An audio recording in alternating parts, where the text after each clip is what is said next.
ይገደላሉ ይረሸናሉ በአደባባይ ይረሸናሉ የግድያ ትዕይንት ይፈጸምባቸዋል ሴቶችና ህፃናት ይደፈራሉ ቤቶች ይቃጠላሉ ከተሞች ሙሉ በሙሉ ይነዳሉ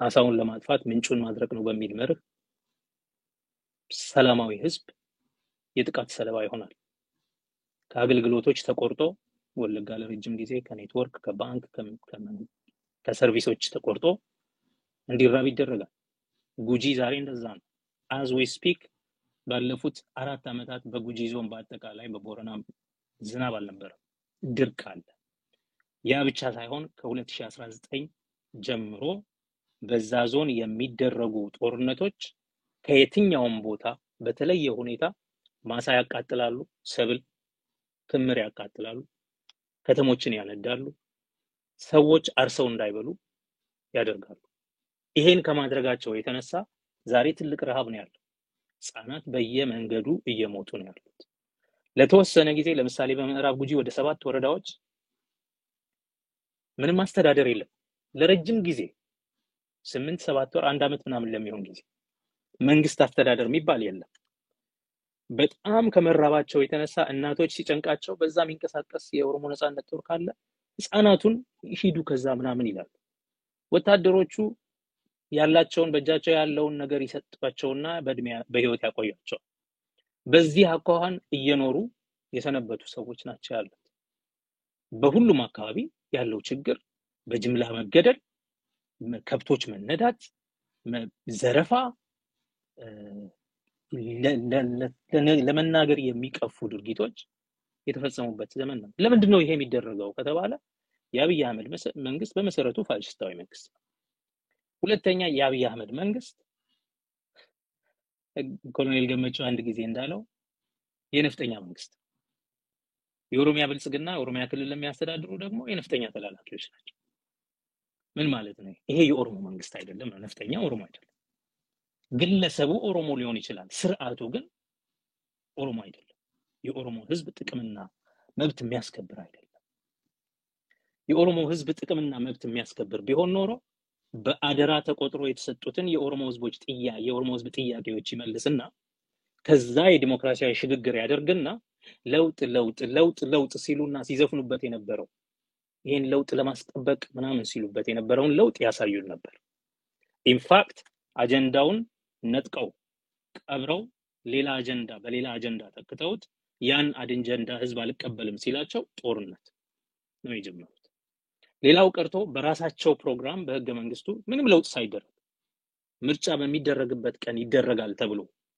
ሲታሰብ አይደረግም ብለው በኮሮና ስም አስተላለፉት ኢትስ ኦቨር ከዛን ጊዜ ጀምሮ ህገ መንግስታዊ ቦታቸው ጠፍቷል አደራቸውም ባደራ የተሰጣቸውም ሁሉም ነገር አልቋል ማለት ነው እሱ ብቻ አይደለም የለም ምርጫ ማድረግ አለብን ብሎ ደግሞ ያደረገውን ህገ መንግስታዊ ግዴታውን የተወጣውን ክልል በጦርነት ለማጥፋት ሞከሩ ይሄ መንግስት የኦሮሞ ህዝብ መንግስት ነው ብሎ ማለት አይናችሁን ጨፍኑና ሞኛችሁ ማለት ነው በማንኛውም መስፈርት በዛ አገር ውስጥ ባለፉት 4 አመታት ገና ይሄ መንግስት ስልጣን ላይ እንደወጣ በስፋት እየተገደለ ገና እኮ እሱ ሚያዚያ ላይ ስልጣን ይዞ በነሐሴ እኮ ነው በመስከረም አጥቢያ እኮ ነው ኦሮሞ በአዲስ አበባ ከተማ በየጉድባው እየተገደለ መጣለ ሲጀምር ይሄንን የኦሮሞ መንግስት ነው ማለት ኦሮሞ በርግጥ ጠላትና ወዳጁን ለይቶ እንደማያውቅ ማሰብ ይሄ የኦሮሞ መንግስት አይደለም ይሄ የፋሽስታዊ የዘር አጥፊዎች መንግስት ነው የኦሮሞ ህዝብ በህግም ካየነው አልወከለው በፊትም እዛው የውስጥ የስልጣን ሽኩቻን ተጠቅመው የኦሮሞ ህዝብ የመብት ጥያቄ ላይ ተጫምተው ስልጣኑን ወደ እጃቸው ለማስገባት ተጠቀሙበት ከያዙት በኋላ ደግሞ የኦሮሞን ህዝብ ጥያቄ ሙሉ በሙሉ ዲስፕሌስ አድርገው ተክተውት በሱ ቦታ ሌሎች አጀንዳዎችን አምጥተው ህዝቡንም አገሪቷንም በአጠቃላይ ወደ ጦርነት ወደ ማያባራ የትምክት ጦርነቶች አንድ ጦርነት የትምክት ጦርነቶች ከተዋት ነው ስለዚህ ይሄ ኦሮሞ ነው ኦሮሞን እየገደለ ያለው የሚለው ትርክት የሚነሳው መጀመሪያ ይሄ ስርዓት አሁን በስልጣን ላይ ያለው ስርዓት የኦሮሞ መንግስት ስርዓት ነው የኦሮሞዎች ስርዓት ነው ብሎ ይነሳል። ይሄ ትክክል አይደለም። የመጀመሪያው ስህተት እሱ ነው። እንግዲያው ስርዓቱና መንግስት ሀገረ መንግስቱ የኦሮሞ ካልሆነ ዘን ጦርነት እያካሄደ ያለው ኦሮሞ አይደለም። በዚህ ሎጂክ ከሄድክ የኦሮሞ በኦሮሚያን ክልል የሚደረገው ጦርነት በኦሮሞ ነጻነት ሰራዊትና በብልጽግና መካከል የሚደረገው ጦርነት የወንድማማቾች ጦርነት ነው ካልክ በትግራይ ህዝብ ላይ የዘር ማጥፋት እርምጃ የወሰደው መንግስት ኦሮሞ ነው ማለት ነው። የኦሮሞ ህዝብ ነው ማለት ነው በትግራይ ላይ ይሄን አይነት የዘር ማጥፋት ወንጀል የፈጸመው ማለት ነው። አይሆንም። ይሄ አያስኬድም እንደዚህ አይነት ንግግር። ይሄ የዝም በሉ ተጨፈኑና እናሞኛችሁ የሚል ንግግር ነው። ሌላ አንዳንድ የሰው ስም እያዩ የአያት ስም እያዩ እከሌኮ ኦሮሞ ነው እከሌኮ ሰቦና ነው እከሌኮ ምናምን ለሚሉ ሰዎች ደግሞ አብይ አህመድ አሊ ኦሮሞ ነው፣ ሽመልስ አብዲሳ ኦሮሞ ነው፣ ስለዚህ ይሄ መንግስት የኛ ነው እንዲሉ ማሞኘት ነው። እነዚህ መንግስታችን ብልጽግና ምናምን እያሉ የከተማ ብልጣብልጦች 1001 ሴት ሞዴሎችን እያወጡ ዛሬ እንደዚህ ተደረገ ምናምን የዛሬ ሽልማት እንደዚህ አዋርድ እንደዚህ ተደረገ ምናምን የሚሉት እነሱ ደግሞ ቬስትድ ኢንትረስት ነው ያላቸው። እነሱ ታውቀዋል። ልክ የትግራይ መከላከያ ሰራዊት ደብረ ብርሃን ደረሰ ሲባል ሁላቸውም ፓስፖርታቸውን ያወጡት ማለት ነው። እና አብይን በልመና በሰላም መንገድ ጨርሰው እንጂ ያሉት ናቸው። ለምን ያውቁታል? እነሱ ጥቅመኞች ናቸው። መሬት የነሱ ነው፣ ንግድ የነሱ ነው፣ ኢንቨስትመንት የነሱ ነው፣ የጉምሩክ ከቀረጥ ነፃ የነሱ ነው፣ ኮንዶሚኒየም የነሱ ነው፣ የባንክ ብድር የነሱ ነው። እንደዚህ አይነት ጥቅመኞች ናቸው። ዛሬ በተለያየ መንገድ ብዙ አይነት ወሬ የሚያወሩ እነሱ ጥቅመኞች እኮ ናቸው። ተደራደር፣ በሰላም መንገድ ጨርስ፣ ጀዋርን ፈተህ ምናምን አረጋጋው እንጂ ምናምን ብለው የሚለምኑ ሰዎች ናቸው። እነዚህ ከፖለቲካና ከአገር ከኦሮሞ ህዝብ መብትና ጥቅም ጋር ምንም ግንኙነት የላቸው። ጥቅመኛ አዳሪዎች ናቸው። ፋሺስት አይደለም ሰይጣን ለምን አይሆንም? እነሱ ኮንዶሚኒየማቸውን፣ ህንጻቸውን፣ መሬታቸውን፣ ጥቅማቸውን ካለ ድረስ ብንሞት እንኳን በጀዋር እጅ እንሞት እንጂ እንዴት በሸኔ እጅ ልታስገድለን ምናምን ብለው ሲለምኑ ስም መጥራት ይቻላል እኮ ነው። ጉደታ ምናምን ይባሉ እነዚህ የዚህ የነ ሽመልስ አብዲሳ ዙሪያ የተከማቹ ባለሀብቶች አሉ። እነዚህ ናቸው በዋናነት የኦሮሞ መንግስት ነው እያሉ ልክ እንደ ድሮዎቹ የትምክተኞች እነሱ በተራቸው ትምክተኛ መምሰል የሚፈልጉት ማለት ነው። ያጫሉን ፎቶ ይለብሳሉ፣ ግን ደግሞ እንትን አድዋን ኬኛ ምናምን ነው የሚሉት የሚፎክሩት። አገር በኛ እጅ ነች አይነት ነገር የሚሉት ማለት ነው። እነዚህ ጥቅመኞች የወንጀል ካርቴል ሆልደርስ ናቸውና የወንጀል ህብረት ስለሆነ እነሱ በጊዜው የሚገባቸውና የኦሮሞ ህዝብ አንዱ ያስመረረው ነገር የመሬት ንግድና ከኢፍትሃዊ የሆነ መፈናቀል ነበር። ዛሬ የኦሮሞን መሬት የሚቸበችበው የሚሸጠው የሚገዛው የሚደልለው ማን ነው? እነዚህኞቹ ምንም ይሁን ምን በቆረጣ ያገኙት ሀብት ስላለ ይሄ የኦሮሞ መንግስት ነው በሚለው ግርግር ያገኙት ሀብት ስላለ ለውጥ ሲባል አው ለውጥ አለ ለውጡን ማስጠበቅ አለብን ይሏል። እነዚህ በእነሱ እጅ አሁን ሀብት ስለገባ ማለት ነው የወንጀል ነው አብዛኛው በወንጀል መንገድ ማለት ነው። ምንም ህጋዊ መሰረት በሌለው መንገድ ዛሬ ስለ በግ መጎተት ያወራሉ። ለመናገር የሚቀፉ ሌላ ነገር እየጎተቱ ስለሰው ያቀርቡ ነበር እኮ እነዚህን ጥቅሞች ለማግኘት ሰው እየጎተቱ ኦኬ። ይሄንን ስላደረጉ አሁን ይሄ ስርዓት ትንሽ ከተናጋ እነዚህ በሙሉ ከሰማይ የወረደው God send የሆነው ሀብታቸው ከእጃቸው ስለሚጠፋ እና ደግሞ ይሄን ሀብት ተጠቅመው ብዙ ወንጀል ስለፈጸሙ የወንጀል ተጠያቂነት ስላለባቸው በቃ ሞተው ተነስተው የኦሮሞ መንግስት ነው ይላሉ እነዚህ ነው። እነዚህን የሚያዩት የአማራ ሊቃን ገብቷቸዋል ተረኝነት የሚሉት ለነዚህ። ምክንያቱም ጥሩ ህንጻ ውስጥ ምናምን ይታያሉ፣ ጥሩ ሱቆችን ይሰራሉ ምናምን፣ እነዚህን እያዩ ተረኛ ይላሉ። ኦፍ ኮርስ የኦሮሞ ህዝብ ያየው ጦርነት፣ በእሳት መቃጠል፣ መነቀል በሚሊዮኖች መነቀል በየጫካው መኖር የከተሞች መውደም የደረሰው ነገር ይሄ ስለዚህ አብዮቱ ተነጥቆ የመብት ጥያቄው ተቀብሮ በሱ ቦታ ሌላ ጥያቄ በቅሎ የትምክት ጥያቄ በቅሎ ኦኬ የተወሰኑ ጥቅመኞች ግን በግርግር መብት ጥቅማ ጥቅምን የሰበሰቡ ጥቅመኞች መንግስቱን ዙሪያውን ከበው የኛ ጊዜ ነው ስለዚህ የኦሮሞ መንግስት ነው እንደዚህ የሚል ሰው ተረኝነት እየተባለ ሲከሰስ አይ ተረኛ አይደለም ማለት አይገባውም ነበር ይሄ የኦሮሞ መንግስት ከሆነ እንደሚባለው ተረኝነት አንደኛ ማህበራዊ ፍትህ አልመጣም ማህበራዊ ፍትህ ካልመጣ ህገወጥነት ካልጠፋ በሙስና መሬትና የህዝቡን መሬትና መብት የሚነፍጉ ከሆነ ታዲያ ተረኝነት ሌላ ምን ትርጉም አለው ይሄ በርግጥም የኦሮሞ መንግስት ነው የሚሉ ከሆነ ተረኛ ናችሁ ሲባል አይ ማለት አይችሉም ምክንያቱም እነዚህ ጥቅመኞች የተቆጣጠሩት በስም እኮ ይታወቃሉ በቁጥር ምን ያህል ሀብታሞች እንደሆኑ እነዚህ እና ቢየት የባህል ሴንተሮችን ምናምን እንዴት ኔትወርክ እኮ ይታወቃል የነማን ቤተሰብ እንደሆኑ ማለት ምን ሲያደርጉ እንደነበር እነዚህ ከመንግስት ከሀገር ስርዓት ከኦሮሞ ህዝብ ጥቅም ከኦሮሞ ህዝብ ማንነት ጋር ምንም ግንኙነት የላቸው የነሱ ቋንቋ ገንዘብ ነው ፎሪን ከረንሲ ነው እነዚህ ልጆቻቸውን እኮ ገና በነመለስ ጊዜ ጀምሮ ቻይና ሳውዝ ኮሪያ ታይላንድ ምናምን ታይዋን እየላኩ ያስተማሩ ልጆች ሰዎች ናቸው ቤት በአውስትራሊያ በአሜሪካ ምናምን የሚሰሩ ሰዎች እኮ ናቸው ሪል ስቴት ኤጀንሲ ያላቸው ናቸው በኮሎራዶ በጆርጂያ በቨርጂኒያ ያላቸው ሰዎች ናቸው የበፊቱ መንግስት ውስጥም ጭምር ማለት እዛ በሙስና ሲተቹ ያኔ ሙስናውን ላለመቀበል የኦሮሞ ህዝብ አጋር መስለው የትግል አጋር መስለው በወቅቱ የነበሩትን ገዢዎቻቸውን ከስልጣን ለመግፋት ተጠቀሙበት ሙሰኞች ስለሆኑ ስለሚገመገሙ ማለት ነው በወቅቱ ያ ግሩፕ ነው ዛሬ የኛ መንግስት ነው ከእጃችን እንዳያመልጥ ከእጃችን ካመለጠ በቃ አለቀልን ምናምን የሚለው አዎ ያለቀልን ያልቅላቸው ያው በዘረፋ ያገኙት መብትና ንብረትና ጥቅም ኦፍ ኮርስ ያልቅላቸዋል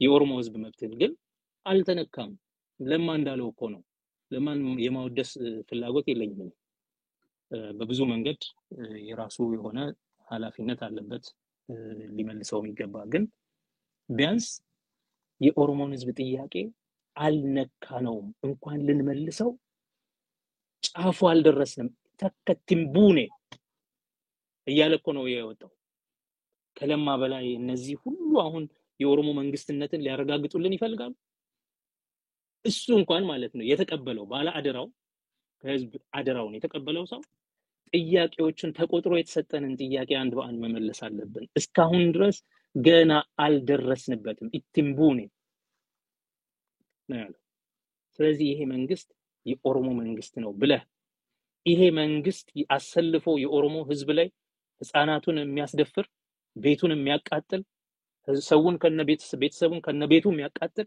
እዛ ላይ ፎቶ የሚነሳ ኦኬ እናትን ልጅሽ የት ነው የተደበቀው ብሎ አርስሮ ገርፎ መጨረሻ ላይ የሚገድል አባትን ልጃችሁ የት ሄደ ውጭ ሀገር ስኮላርሺፕ ሄደ ሰው እኮ አሁን ታስሯል በወለጋ ጊዳኬና እኔም ማቀው ማለት ነው ቤተሰብ ልጁ ለውጭ ሀገር ስኮላርሺፕ ኖርዌይ ከዛ በኋላ ካናዳ ነው ያለው ሰውየው ልጁን የታስገባ የታግብተ ነው አምጣ ተብሎ ታሰረ የት ነው ያገባው አራሱ ውጭ ሀገር ነው ያለው ደብዳቤ ተጽፎ ምን ተብሎ ከያለበት ዩኒቨርሲቲ ስኮላርሺፕ በእንደዚህ አይነት ሀገር ነው ያለው ይሄ ነው የኦሮሞ መንግስት ይሄ ነው ኦሮሞና ኦሮሞ ነው እየተጣላ ነው ሊያስብሉ ነው የሚሞክሩት ይሄ እና ሞኛችሁ አይናችሁን ተጨፈኑ ማለት ነው ይሄ የነፍጠኞች የፋሺስቶች የዘር አጥፊዎች መንግስት ነው ይሄ ማንንም አይወክልም ማንንም በዛ አገር ውስጥ ያለን ህዝብ ማንንም ቡድን የሚወክል አገዛዝ አይደለም ይሄ ኢቭን ትምክትና ነፍጠኝነት አሁን የነፍጠኛ ስርዓት ነው እንለዋለን እሱን እንኳን ለመወከል ብቃት የለውም እሱን እንኳን ሰርቆ የገባበት ነው በጓሮ በኩል የመጣ ሌባ እና ይሄንን ቡድን የኦሮሞ መንግስት አድርጎ ይሄ ቡድን ነው ኦሮሞን እየወጋ ያለው ብሎ ማለት ይሄ ሌላ ነገር ይሄ በምን አይነት ማጂክ የኦሮሞን ህዝብ እንደሚያሳምኑት አላውቅም፣ ግን ዓላማው የፖለቲካው ዓላማ ምን ማለት እንደሆነ ይገባኛል። ማን ይሄን ወሬ እንደሚያወራውም ይገባኛል። ለምን ስትራቴጂ እንደሚጠቀሙትም ይገባኛል። ግን ይሄ እየገደለው ያለው ኦሮሞ አይደለም። ደሙ የሰውየው ማንነት ኦሮሞ ሊሆን ይችላል። ኦሮሞነቱን አንነጥቀውም፣ እኛ አንሰጠውም፣ አንነሳው። የኦሮሞ መንግስትን ወክሎ የኦሮሞ ህዝብ መርጦት ወክሎት የኦሮሞ ህዝብ ተስማምቶበት ያቆመው መንግስት ወይም ስርዓት ጠባቂ አይደለም። በኦሮሞ መንግስት በኦሮሞ ህዝብ መብት መቃብር ላይ የቆመ የመንግስት ስርዓት የኦሮሞን ህዝብ የመብት ጥያቄ ጭዳ አድርጎ ተጫምቶበት ወጥቶ ተመልሶ ወዲያውኑ አፈሙዙን በኦሮሞ ህዝብ ላይ ያዞረ። ማንነት ማለት የደም ማንነታቸው ኦሮሞ ሊሆን ይችላል፣ ማንም ይሄንን question አያደርግም። ነገር ግን ከነዚህ ጋር መዋጋት ከኦሮሞ ጋር መዋጋት ነው ማለት ቀልድ ነው። ይሄ እነሱ እኮ አልዋሹም። እነሱ እኮ ሲያቅታቸው ከኤርትራ ማምጥተው ከአማራ ክልልም ጋብዘው ያዋጋሉ እኮ ኦሮሞን ይወጋሉ። ይሄ እና አብይ ቡድን እኮ ነው በ2017 ደሳለኝ ኃይለማርያም ደሳለኝ ይለቃለው ካለ በኋላ እኮ ነው የሶማሌ ክልልን ጦር ክልል ልዩ ኃይል አስተማርቶ 1.8 ሚሊዮን ህዝብ ያፈናቀለበት። ይሄው እነዚህ ቡድን አጫሉ እኮ አስቆሙልን እነዚህን ሰዎች ባካችሁ ብሎ ሲለምን የነበረው እነዚህ ስልጣን ከያዙ በኋላ የኦሮሞን ህዝብ ጥያቄ ለማፈን ሲፈልግ የፈለገውን ኃይል ጠርቶ የሚያሰማራበት። ይሄ የኦሮሞ ህዝብ የመጀመሪያ ቀዳሚ ጠላት ነው እንጂ ይሄ የኦሮሞ ልጅ አይደለም። ኦፍ ኮርስ ፐርሶኔሉ የኦሮሞ ደም ሊኖረው ይችላል፣ ግን ከኦሮሞዎች እየተጣሉ ነው አይደለም። ኦሮሞና የአብይ አህመድ ፋሽስታዊ ዘራጥፊ ቡድን እየተጣላ ይሄ ግልጽ ነው መቀመጥ አለበት። መልካም፣ በጣም አመሰግናለሁ ጸጋዬ። እንግዲህ ይሄ ጥያቄ ብዙ ሰዎችን ግራ ሲያጋባ ነበር የነበረው። በውስጥም መስመር ብዙ ሰዎች ይሄ ነገር ምን ማለት ነው እያሉ ጠይቁ ነበር የነበረው። ይሄ በደንብ እየተመለሰ ይመስለኛል ማን ከማን ጋር እየተዋጋ እንደሆነ። አንደኛው የአብይ አህመድ መንግስት የነፍጠኛ መንግስት ነው። ኦሮሚያ ላይም እየተዋጋ ያለው እሱ ነው። ኦሮሚያ ላይ እየተዋጉ ያሉትም የዚሁ ስርዓት ተላላኪዎች ናቸው። በሌላው ጎን ደግሞ እየተዋጋ ያሉት የህዝብ ልጆች የኦሮሞ ነጻነት ታጋዮች ናቸው። ስለዚህ እየተዋጋ ያለው የነፍጠኛው ስርዓትና የኦሮሞ ታጋዮች ናቸው የሚል ጥርት ያለ መልስ ያገኙ ይመስለኛል። ወደ ሌላው ጥያቄ ልለፍ እስኪ። ይሄንን ኦሮሚያ ላይ የሚደረገውን ጦርነት ለማስቆም በተለያየ አንግል የተለያየ እድሜ ደረጃ ላይ ያሉና የፖለቲካ እውቀታቸው በተለያየ ደረጃ ላይ ያሉ ሰዎች ጭምር ሲናገሩትና እንሰማለን። እርሶም አንድ ጽሁፍ ጽፈውበት እንዲያው እኔም አይቼው ነበር ጽሁፉንና ኦሮሚያ ላይ የሚደረገው ጦርነት አሁን ነፃነትን አያመጣም የሚል አንድ አንጋፋ ፖለቲከኛ በአንድ ሚዲያ ላይ ሲናገሩ ሰምቼ እየተገረምኩ የእርሶን ጽሁፍ አየሁ። ምን ማለት ነው?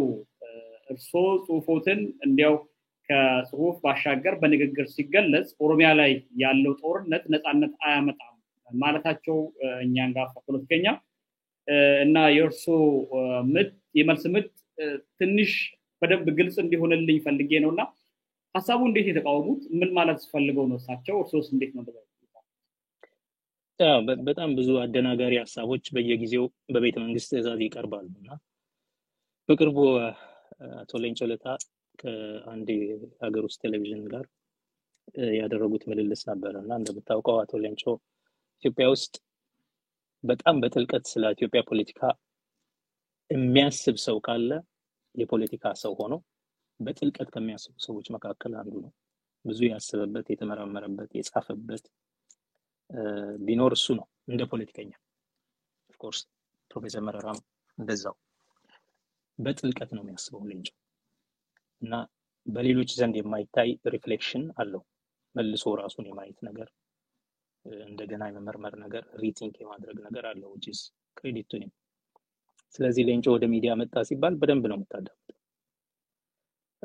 ምክንያቱም ቢሳሳትም እንኳን ካንተ ቢለይም እንኳን ምን እያሰበ እንደሆነ ለምን ስትራቴጂ እንደሚናገር ትርጉም ያለው መነሻ ይዞ ስለሚናገር ሌንጮን you can't ignore። እንደሚታወቀው አሁን የመንግስት አማካሪ ነው እና ይህን ንግግር ሲያደርግ የሚጠየቀው ጥያቄ ኦሮሚያ የተለያዩ ጥያቄዎች ነው የሚጠየቀው። በጣም ብዙ አስቀያሚ ጥያቄዎችም አሉበት። በሱ ትዕግስት በሱ ብቃት እንዴት ታግሶ እንዳለፋቸው ማላውቃቸው ጥያቄዎች አሉ። ነገር ግን ኦሮሚያ ውስጥ የትጥቅ ትግል ይካሄዳል።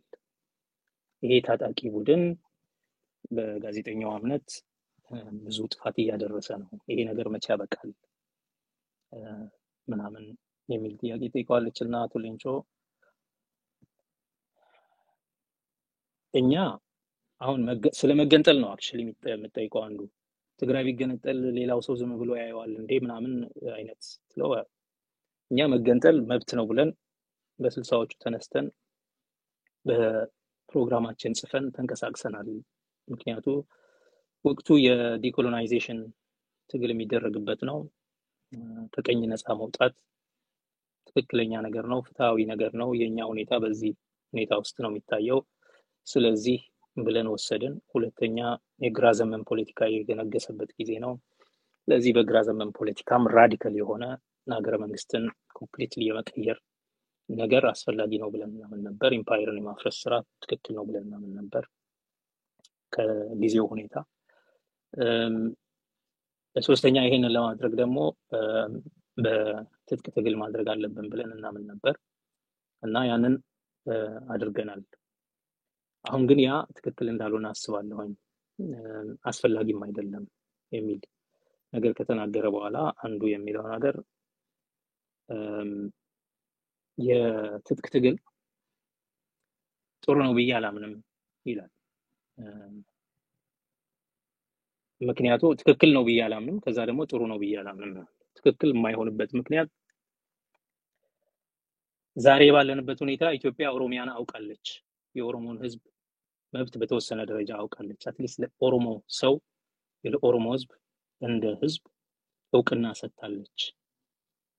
ስለዚህ ኢትዮጵያ ለኦሮሞ ህዝብ እውቅና ከሰጠች ኦሮሞም ሚውቹዋል ሪኮግኒሽን የጋራ መገናዘብ በሚለው መርህ መሰረት ኢትዮጵያን አውቆ ሀገረ መንግስቱን እውቅና ሰጥቶት ማስቀጠል አለበት እንጂ ልገንጠል ማለት የለበትም። በሌላ መንገድ ምንድነው ከዚህ በፊት ሲለው የነበረውን ሎጂክ ያስቀምጣል። ቢያንስ ዛሬ የኦሮሚያ ክልል የሚባል አለ። ቢያንስ ዛሬ ኦሮምኛ ቋንቋ መናገር ይቻላል። ቢያንስ ዛሬ ማንነትህን ማስከበር ይቻላል። ማንነትህ እውቅና ተሰጥቶታል። እኛ በምንታገልበት ዘመን ይሄ ሁሉ የለም እና ቢያንስ ዛሬ ዲሞክራሲያዊ ምህዳር አለ ይላል።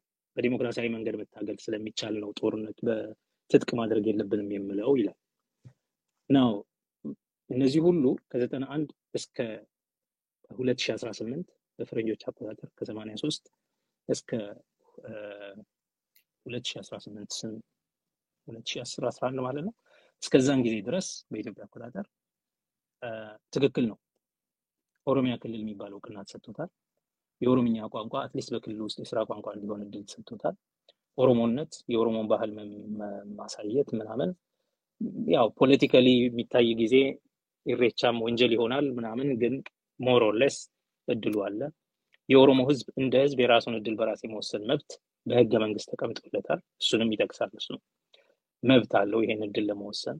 የጎደለው ነገር ዲሞክራሲ ነበረ ይላል እና ኢንትረስቲንግ የሆነ ፖይንት የሚናገረው ዲሞክራሲ ያለ ፌዴራሊዝም የሌለበት ዲሞክራሲ አደገኛ ነው። ያለ ፌዴራሊዝም ያለ ዲሞክራሲ ፌዴራሊዝምን መተግበር አይቻልም። ያለ ፌዴራሊዝም ዲሞክራሲን መተግበር ግን ይቻላል የሚል ንግግር ከተናገረ በኋላ ዲሞክራሲ ነበር የጎደለው።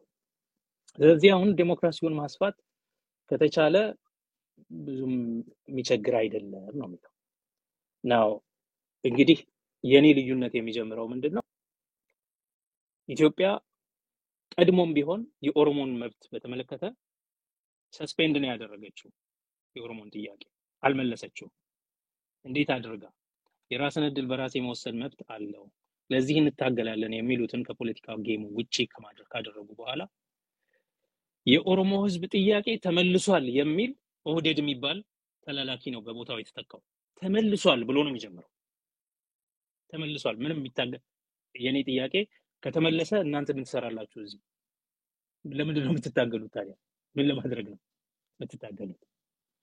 you know so ተመልሷል በሚል ነው የተጀመረው። ይሄ ከመሆኑ የተነሳ የራስን ዕድል በራስ የመወሰን መብት፣ ራስን የማስተዳደር መብት ምናምን የሚለው ተመልሷል ስለሚል በአንቀጽ 39 ዙሪያ የሚነሱ ነገሮች ታቡ እንዲሆኑ ተደርጎ ነው ለ27 ዓመት የተኖረው። ዝም ብሎ እኮ አይደለም ሰው ሲታሰር ነው ኢትዮጵያ የኦሮሞ እስር ቤት የሆነችው። ሰው ሁሉ ዝም ብለው ሲያዩት ኦህዴድን የሚጠላ ከመሰላቸው ሲያዩት የኦሮሞ ብሔርተኛ ከመሰላቸው ተገንጣይ ምናምን ብለው ነው የሚያስሩት። ተገንጣይ ህገ መንግስት ስርዓት ሚንድ ምናምን ተብሎ ነበር የሚታሰረው። ይሄ እሱ በተወሰነ ደረጃ ተከብሯል የሚለው መብት እየተከበረ ባለበት ዘመን እንኳን ለኔ ቲዮሬቲካል ነው። it was suspended. it was ተቀባይነት ማግኛ በተወሰነ ቦታ መሳሪያ ብቻ ተደርጎ ነው የተወሰደው። አክቹአሊ ተግብረው ሲባል አይደለም የኦሮሞ የሲዳማ ክልልነት ጥያቄ፣ የደቡብ ክልል ብሔር ብሔረሰቦች ጥያቄ በሙሉ ታፍኖ ነው የኖረው። ኦኬ አልተከበረም፣ ግን አትሊስት እውቅና አለው ነው። ኦኬ ይሄ ችግር የለው። ዋናው ነጥብ ከ2018 በኋላ ግን ፕሪሳይስሊ ይሄ ችግር ነው። ይሄ ወያኔ አምጥቶ ከኦናጋውያን ጋር ተባብሮ ኢትዮጵያን የከፋፈለበት ያዳከመበት መንገድ ነው። ስለዚህ ፌደራሊዝሙ መሻር አለበት፣ ክልሎች መፍረስ አለባቸው፣ ህገ መንግስቱ መሻር አለበት፣ አንቀጽ 39 መሰረዝ አለበት የሚሉ ሰዎች የመጡት ኦሮሞ እና ኦሮሞ ብሔርተኝነት ወንጀል የተደረገበት ጊዜ ነው። የኦሮሞ ማንነት ኦሮሞማ ወንጀል ተደርጎ ኦሮሞማ እስካለ ድረስ ኢትዮጵያ ሰላም አታገኝም ተብሎ በአገሪቱ ስታብሊሽመንት ሚዲያ በሙሉ ዘመቻ ይደረጋል። ኦሮሞነት ማንነት መጥፋት አለበት፣ ኦሮሞ ብሔርተኝነት ብሔርተኞች መጥፋት አለባቸው፣ ኦሮሚያ የሚባል ክልል መኖር የለበትም። ለዚህ ደግሞ ንግግር ብቻ አይደለም፣ ተቋም ተመስርቶ ህግ ወጥቶ የድንበርና የማንነት ኮሚሽን የሚባል የክለስተር ምናምን የኤክስፐርቶች ቡድን የሚባል ተመስርቶ ዛሬ አሁን ደቡብ ክልልን በክለስተር እናዋቅረው ምናምን እያለ የሚመጣው ከዛ ከኤክስፐርቶች ቡድን ተብሎ ነው። የህዝብ ጥያቄና የህዝብ መብት ተጥሎ የሆነ ቢሮስ ቁጭ ብለው የሚነጋገሩ ምን እንደተማሩ የማይታወቁ የግብርናም የሳርም የሙጃም ዶክተር ምናምን ኤክስፐርት ተብሎ ከሌ ከዚህ ጋር ነው ቢዋሃድ የሚሻለው፣ ከሌ ወደዛ ነው፣ በዛኛው ክለስተር ቢገባ ይሻላል የሚሉበት ቦታ ደርሰዋል። ከዚህ አልፎ ምርጫ አሸንፍ ያለው ባለ ማግስት አብይ አህመድ የአገራዊ ምክክር ኮሚሽን ብሎ ሲያቋቁም የዋናው አጀንዳው መግባባት በሌለበት በአንቀጽ 39 በህገ መንግስቱ በብሔር ጥያቄ በፌደራሊዝም ላይ ውይይት እንዲደረግና መሻሻል እንዲደረግ በዚህ ላይ የጋራ መግባባት እንድንይዝ ባጭሩ ኢትዮጵያን አዳክሟል ብለው የሚያምኑበትን የኢትዮጵያን ህዝብ ከፋፍሏል ብለው የሚያምኑበትን ደግሞ ስለሌላው መብት አይናገሩም። ፕሮፓጋንዳውን ካየኸው የኦሮሞ ማንነት የኦሮሚያ ክልል የኦሮሞ ብሔርተኝነት መኖር የለበትም በሚሉ ሰዎች የተያዘ መንግስት ነው። ይሄ መንግስት ሙሉ ቁመናው ምንድነው? ዲፋይኒንግ ካራክተሩ ምንድነው ቢባል ኦሮሞን ኦሮሚያን እና ኦሮሞማን ማፍረስ ነው። እሱ ከፈረሰ እነዚህ ሶስቱ ከጠፉ አገር ሰላም ታገኛለች፣ አገር ትረጋጋለች፣ አገር አንድነቷን ታገኛለች። ይሄ ሁሉ የመፈናቀል ናሬቲቭ ሰዎች አይፈናቀሉም አይደለም፣ ይፈናቀላሉ፣ ያሳዝናል፣ መሆን የለበትም፣ አሁንም መስተካከል አለበት። ይሄ ሁሉ የመፈናቀል ትርክት ግን ኦሮሚያ ላይ ነው እንዳለ የሚያጠነጥነው እና ደቡብ ላይ ነው። ለምን ሰበብ ተደርጎ መፈናቀል ሰበብ ተደርጎ ይሄው የብሔሮች የማንነት የመብት እና በክልል የመደራጀት መብት የራስን ዕድል በራስ የመወሰን መብት እንዲሰረዝ ለማድረግ ይሄ እንግዲህ ይሄ ባለበት ሁኔታ አሁን ኦሮሚያም አለች ቋንቋም ተከብሯል ኢትዮጵያ ኦሮሞን ተቀብላለች ማለት በተለይ ዛሬ በሚሆነው ዝም ብሎ 360 ኤኒ ታይም ቢከፍቱ ማንኛውም ሰው ዩቲዩብ ላይ ቢገባ እኮ ዛሬ ኢትዮጵያ ኦሮሞን ተቀብላለች የሚባልበት ቦታ አይደለም ኢንፋክት በኃይለ ሥላሴ ጊዜ ይሻላል አሁን ካለው ሁኔታ ለምን የኃይለ ሥላሴ ጊዜ ኢን ፕራይቬት ኦሮሞ መሆን ትችላለህ ቤት ዘፈን የራስ በዓል ላይ ምናምን ትችላለህ አደባባይ ላይ በኦሮምኛ መናገር በኦሮምኛ መጻፍ የኦሮሞ ስም ይዘት ትምህርት ቤት መመዝገብ የኦሮሞ ቤት የሚባል ነገር አታስበውም ነው ሁላችንም ኢትዮጵያውያን አሁን ግን በኦሮሞ ቋንቋ የሚናገር በኦሮሞነቱ የሚኮራ ኦሮሚያ የሚባል ክልል መኖር የለበትም የሚሉ ዋና ስራቸው አድርገው ይሄንኑ ሲዘበዝቡ የሚውሉ ሰዎች ናቸው ያሉት መንግስቱ የነዚህ መንግስት ነው አጋፋሪዎችም ደጋፊ ምናምኖቹም በዋናነት ደግሞ እንደ መንግስትም ያሉት ማለት ይሄንን ለማስፈጸም ሌት ተቀን ይተጋሉ እነ ሽመልስ ጭምር የኦሮሚያን ክልል ለማፍረስ ሌት ተቀን ይተጋሉ አገሪቱን በእጃችን አስገብተናል ይሄ ባለበት ሁኔታ ዛሬ የራስን እድል በራስ የመወሰን መብት የኦሮሞ መብት ብሎ መታገል ትክክል አይደለም የመገንጠል ጥያቄን ማንሳት ትክክል አይደለም ማለቱ አቶ ሌንጮ ምናልባት ድሮ የመብት ጥያቄ ከሆነ የመገንጠል መብት ዛሬ የፍትህ ጥያቄ ነው የመብት አይደለም ዛሬ እኮ የዘር ማጥፋት ነው እየደረሰብን ዛሬ ኢትዮጵያ የሚል ቃል በፊታችን አይጠራ የሚል ቦታ ላይ ነው ያደረሱት የኦሮሞ ህዝብ ሞክረው ይሄ ነገር እኮ ሊስተካከል ይችል ይሆናል ምናልባት እስቲ ምናምን ብለው አብይን እድል ሰጥተውት እኮ ሲጨፍር ነበር ዛሬ የሚያማረው ህዝብ ዛሬ ሰው በጣም ተስፋ ከመቁረጡ የተነሳ ኢቭን ጀዋራውን በሚያደርገው ጉብኝት ኢትዮጵያ ምናምን ብለህ አትዘምርብን ብሎ የሚናገርበት ቦታ ደርሷል ስለዚህ አቶ ሌንጮ ምንድነው የሚያወራው ዛሬ ከትናንት የተሻለ ስለሆነ የትናንቱ ትግል መጣልና ሌላ አይነት ነገር መጀመር አለበት የሚል ከሆነ የትኛው ኢትዮጵያ ነው ኦሮሞን ያወቀው ዛሬ የታወቀው ስህተት ነው እሱን ማጥፋት አለብን መሰረዝ አለብን እየተባለ ነው በእነ መለስ ጊዜ የታወቀው መታወቅ ቲዮሬቲካል መታወቅ እሱ ነው ያጠፋን እሱ መጥፋት አለበት አሁን የሚል መንግስት ነው በስልጣን ላይ ለማጥፋት እየተዘጋጀ ነው እያደረገው ነው የደቡብ ክልልን ስንት ቦታ ነው እየሸነሸነው ስንቶቹን የክልልነት ጥያቄዎች ነው እያዳፈነ ያለው አሁን ስንናገር ከትናንት ወዲያ የወላይታን የክልልነት ጥያቄ አፍኑ ወላይታን ከሌላ ቡድኖች ጋር ሰብስቦ በክለስተር ለማዋቀር እያደረገ ነው ይሄንን የሚቃወሙ ሰዎችን እያሰረ ነው በማስ የክልልነት ጥያቄያቸውን የጠየቁ ሰዎች ተገድለዋል እስከዛሬ ድረስ አመራሩን ጨምሮ እስር ቤት ነው ያለው ይሄ ነው የዛ ሀገር መንግስት ቁመና ዛሬ የራስን እድል በራስ መወሰን ጥያቄ ዛሬ አስፈላጊ አይደለም ብሎ መናገር ወይ የሆነ ያለውን ነገር ማለመረዳት ነው ወይንም ደግሞ ቅድም እንዳልኩት አይ በቃ እንደምንም በቃ ተቀበሉ ይሄንን ማለት ነው ሁለተኛ የትጥቅ ትግል አያስፈልግም ለምን ሲባል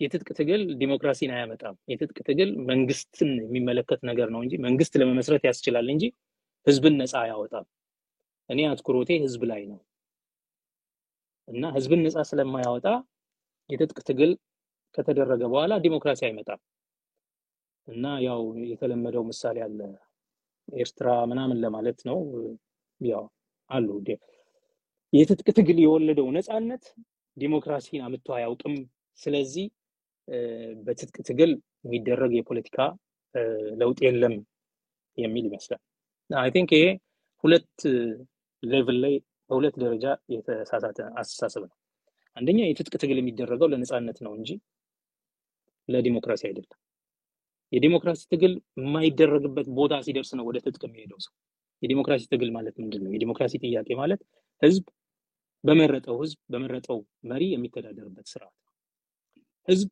ለመረጠው ዓላማ መሪዎቹ የሚንቀሳቀሱበት ስርዓት ህዝብ መሪዎቹን በመረጣቸውና በሰጣቸው ስልጣን ልክ ተጠያቂ የሚያደርግበት ነው ህዝብ የመረጣቸው ሰዎች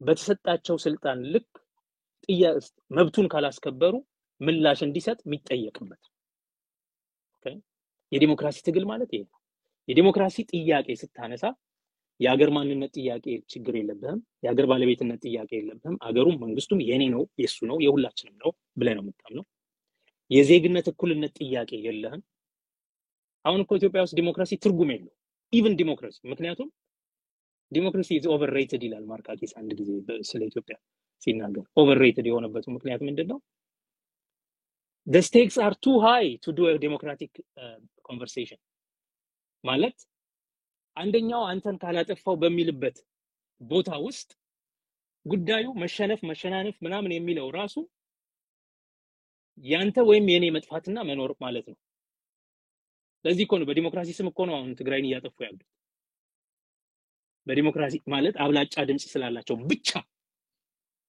ኦኬ ቤኒሻንጉል ጉሙዝ የጉሙዝን ህዝብ እያጠፉ ያሉት በየቦታው አናሳ ቡድኖችን እያጠፉ ያሉት ምን ማለት ነው አሁን ባለው ሁኔታ አማራ ክልል ውስጥ ዲሞክራሲያዊ እናደርግ ብትል አገው ኦሮሞ ቅማንት ምንድነው የሚሆነው ጥያቄው እሱ አይደለም እሱ የዲሞክራሲ አይደለም ጥያቄው በህልውና የመኖር ጥያቄ በህይወት የመኖር ጥያቄ ነው እንደ ቡድን የአብሮ በህይወት የመቀጠል ጥያቄ ነው በእንግሊዝኛው the right to existence ይባላል the collective rights now ይሄ ጥያቄ በጣም አደገኛ በሆነ ሁኔታ ፖላራይዝድ ሆኖ ባለበት ሁኔታ ዲሞክራሲያዊ ምርጫ ብትል ትርጉም የለውም የዜጎችና ዜጎች ያልሆኑ ሰዎች በዛ ክልል ውስጥ ባሉበት ሁኔታ ማለት በአገሪቱም እንደዛ ዜጎችና ዜጎች ያልሆኑ ሰዎች ባሉበት ሁኔታ ለዜጎቹ ዲሞክራሲያዊ ሊሆን ይችላል ለምን ዜጎቹ መንግስቱ የኛ ነው ብለው ያምናሉ የሀገራችን የኛ ነው ብለው ያምናሉ የሀገር ባለቤትነት ጥያቄያቸው አይደለም በዚህ እስካሁን የሰሜንና የከተማ አካባቢ ፖለቲከኞች የዜግነት ፖለቲካ የግለሰብ መብት ፖለቲካ የብሔራዊ ማንነት ላይ አተኮረ አይፈልግም የሚሉበት ምክንያት የሀገር ባለቤትነት ጥያቄ ችግር የለባቸውም ሀገሩ ሁሉ የኛ ነው ስለሚሉ ኦኬ የዜግነት እኩልነት ጥያቄ ችግር የለባቸውም እኛንን ያቀና ነው ስለሚሉ የመንግስት ጥያቄ ችግር መንግስቱ የኛ ነው መንግስቱን ማስቀጠል አለብን ባይሁክ ወርክሩክ ዲሞክራሲንም ጭምር ጭድ አርገን ዲሞክራሲ ከሀገር አይበልጥም የሚሉበት ምክንያት ይሄ ነው ማን ኦሮሞ ነው እንደዚህ የሚል ማለት የሚችለው ይሄ ሀገር የኔ ነው ይሄ መንግስት የኔ ነው ሲል እኮ ሂድ ከዚህ አንተ ደግሞ ድንበርህን አናቆም እንዴ ነው የሚባለው ስለዚህ የኢትዮጵያ ውስጥ ያለው ትግል የዲሞክራሲ ጥያቄ ትግል አይደለም ዲሞክራሲ ብዙ ርቀት ያስኬደናል የራስ ዕድል በራስ ለመብትን ለመወሰን ምናምን ብዙ ርቀት ያስኬደናል በ2016 እስከ 18 ምንከራከር የነበረው ተረጋጉና ዲሞክራሲያዊ ምርጫ ይደረግ ግድ የለም ዲሞክራሲያዊ ምርጫ ተደርጎ የህዝብ ጥያቄ እኛ ምናነሳው የኦሮሞ ህዝብ ጥያቄ የህዝብ ካልሆነ ህዝብ በሬፈረንደም ይወስን ምንም እኮ ይሄን ያህል ልትጨናነቁ አይገባም የሊቃኑን ሸክም ተውት ለህዝቡ ተሰጡታላችሁ ግን ዲሞክራሲን እንተማመን ነበር ምንለው ዛሬ ግን እዛ ጋር አይደለም ለምን ዲሞክራሲ ከሀገር አይበልጥም ብለው ዲሞክራሲያዊ የሆነ ፋሽስታዊ የሆነ የዘራጥፊ መንግስት አቁመው አሁንም ህዝብን እያጠፉ ነው በዚህ ምክንያት በፊትም ያልተመለሱ የሀገር ባለቤትነት ጥያቄ ለዘመናት በጭቆና በወረራ ተይዘው እንኳን ግን ዜግነት ለመሆን ሲተጉ ዋና የሀገር ዋና ለመሆን ሲተጉ የነበሩ ሰዎችን ከመቼውም ጊዜ በላይ ኤሊኔት አድርገው አርቀው ከፖለቲካ ምህዳር ብቻ ሳይሆን ከሀገሪቱ ፖለቲካ ማህበረሰብ አግልለው ለይተው የጥቃት ሰለባ አድርገው ጥቃት ተራ ጥቃት አይደለም የማጥፋት ጥቃት ኤሊሚኔት የማድረግ ጥቃት የዘር ማጥፋት ጥቃት እያደረጉ ባሉበት ሁኔታ የምታደርገው ትግል የዲሞክራሲ ትግል አይደለም የነጻነት ትግል በህይወት የመኖር መብት ለዛ ነው የፖለቲካ ምህዳሩ ለዲሞክራሲያዊ ትግል አመቺ ስላይደለ የዲሞክራሲን ትግል በትጥቃት ታገል የዲሞክራሲን ጥያቄ በትጥቃት ታገለው በትጥቅም አታመጣው ካፈሙዝ የሚመጣው ድምጽ ሳይሆን ካፈሙዝ የሚመጣው ሞት ወይም ህይወት ራስን የምትከላከል ከሆነ ህይወት ታተርፋለህ ግን ትገላለህ ሞት ወይም ህይወት ነው አፈሙዝ ፊት ያለው ካፈሙዝ ያስተዳደር ምርጫ አያመጣም የዲሞክራሲ ጥያቄ ያስተዳደር አይነት ጥያቄ ነው የመልካም አስተዳደር ጥያቄ ነው ያስተዳደር ስርዓት አይነት ጥያቄ ያንን የምታደርገው በሰላማዊ መንገድ ብቻ የዲሞክራሲ ትግል የምታደርገው በሰላማዊ ምንን ይጠይቃል? ቅድመ ዲሞክራሲ ቅድመ ምርጫ የሆኑ መሰረታዊ መብቶችን መጠቀም የምትችልበትን ምህዳር ይጠይቃል። ምን? ለምሳሌ ዜግነት፣ የዜግነት እኩልነት፣ ነፃነት፣ ራስን የመግለጽ፣ የመናገር፣ የመሰብሰብ፣ የመደራጀት፣ የመጻፍ ነፃነት። እነዚህ ካሉ የሀገር ባለቤትነት ጥያቄ ከሌለ፣ ዜጋ እኩል ዜግነት ካለ፣ መንግስቱ ላይ የኔ ነው አይደለም የሚል ጥያቄ ከሌለ፣ ሁሉም ሰው እኩል የኔ መንግስት ነው የሚለው ከሆነ በዛ ሁኔታ ውስጥ አሁን የአስተዳደር ስርዓት ለመምረጥ ስለሆነ ዴሞክራሲያዊ እንቅስቃሴ ታደርጋለህ። የዴሞክራሲ ጥያቄን ለማስመለስ የምትታገለው ትግል ሰላማዊ ነው። ምክንያቱም በጥይት ዴሞክራሲን አታመጣም። የዴሞክራሲ በሮች ሲዘጉ ነው ሰዎች ትጥቅ የሚያነሱት። ትጥቁን የሚያነሱት ለምንድን ነው? የአስተዳደር ምርጫ አማራጭ የለኝም ብቻ ሳይሆን ስልጣኑን በጉልበት የተቆጣጠረው ቡድን እኔን ሊያጠፋኝ ይመጣል የሚል ስቴክ አለ። አሁን the stakes are too high ምልህ ለዚህ ነው። when stakes are too high democracy cannot exist, cannot be practiced። ስለዚህ ፎል ባክ ምንድነው የሚያደርጉት? ራስን መከላከል ይገባሉ። ራስን ለመከላከል ብረት ሲያነሱ በብረቱ የሚያስመልሱት ነገር አንደኛ መከላከል ነው፣ ጥቃትን መመከት ነው። ሁለተኛ ህልውናን ማስቀጠል ነው። ከዛ የወል ክብርን ማስጠበቅ ነው። የወል ክብርን ካስጠበቁ ድንበርን፣ የህዝብን ደህንነት፣ መብትን፣ ማንነትን ካስጠበቁ በኋላ ኢሚዲየትሊ የትጥቅ ትግል ምዕራፍ ይዘጋል። ቀጥሎ ምን ይጀምራል? ዴሞክራሲያዊ የሆነ አካሄድ ይጀምራል። ለራሳችንን ሀገር መመስረት ነው የምንፈልገው ወይስ ከሌሎች ጋር አብረን መኖር ነው የምንፈልገው የሚለውን ጥያቄ በጠመንጃ አትመልሰው፣ በህዝብ ድምጽ ነው የምትመልሰው። ልክ ሬፈረንደም ጋር በምትደርስ ጊዜ አገር ባለቤትነትን፣ ህልውናን፣ የተቃጣብህን ጥቃት መክተህ ስትጨርስ የትጥቅ ትግል ያበቃል፣ ምዕራፉ ይዘጋል፣ የዲሞክራሲ ትግል ይጀምራል። ግን የትጥቅ ትግል ስኬታማ ነው ስኬታማ አይደለም ብለህ የምትመዝነው ዲሞክራሲን አጎናጽፏል ወይስ አላጎናጸፈም ብለህ አይደለም። የተቃጣበትን ጥቃት መክቷል ወይ? ህዝብን ከጦርነት አድኗል ወይ? ማንነትና ሰብአዊ ክብርን አስከብሯል ወይ? የአገሩን የወል ማንነት አስጠብቆ የወል ማንነት ደግሞ በአየር ላይ ስለማይሆን የሚያርፍበትን ምድሩን የራሱን መሬት አስከብሯል ወይ? ተቆጣጥሯል ወይ? ከዚህ የተነሳ የህዝቡን ደህንነት በሙሉ አስከብሯል። የትጥቅ ትግል የሚካሄደው ለነዚህ። ከዚህ በመቀጠል ይሄን ካደረገ በኋላ ሰላም ሲሆን ቀጥሎ የሚለው ምንድነው? እሺ አሁን ፍጻሜያችንን ምንወስነው ተወያይተን በህዝብ ድምጽ ነው። ስለዚህ ወደ ሬፈረንደም እንሄዳለን ይላል። ሬፈረንደም ካደረጉ በኋላና ውሳኔያቸውን ካወቁ በኋላ ደግሞ የሀገር ግንባታ ስራው ስለሚሄዱ የሀገር ግንባታ ስራ ደግሞ ያለ ዲሞክራሲያዊ ሂደት ስለማይፈጸም ወዲያውኑ የመንግስት ስርዓታቸውን ያቆማሉ። ናው አቶ ሌንጮ ተሳስቷል ብዬ የጻፍኩት ጽሁፍ ምንድነው የሚለው? አንደኛ የትጥቅ ትግል ዓላማና የዲሞክራሲ ትግል ጥያቄ ትግል ዓላማዎች የተለያዩ መሆናቸውን የመርሳት ወይም አውቆ የመቀላቀል። ሁለተኛ የትጥቅ ትግል ዓላማው የሚፈጠርበት አውድ ምን ውስጥ ነው ሲባል ማንኛውንም መብት መጠቀም የማትችልበት ፕሪ ፖለቲካል ራይትስ በሌሉበት ማለትም ፕሪ ዲሞክራቲክ ራይትስ የሚባሉት ምንድነው? ቅድመ ዲሞክራሲያዊ ሂደት የሚኖሩ መብቶች ምንድናቸው ቢባል የመሰብሰብ፣ በህይወት የመኖር ኦፍ ኮርስ፣ የመሰብሰብ፣ የመደራጀት፣ ሐሳብን በነፃ የመግለጽ፣ የመጻፍ፣ የማሰራጨት፣ አንድ የፈለከውን የፖለቲካ ሐሳብ ማራመድ፣ የፈለከውን እምነት ማመን። እነዚህ ከዛ በመቀጠል ሌላ ምንድነው መብት?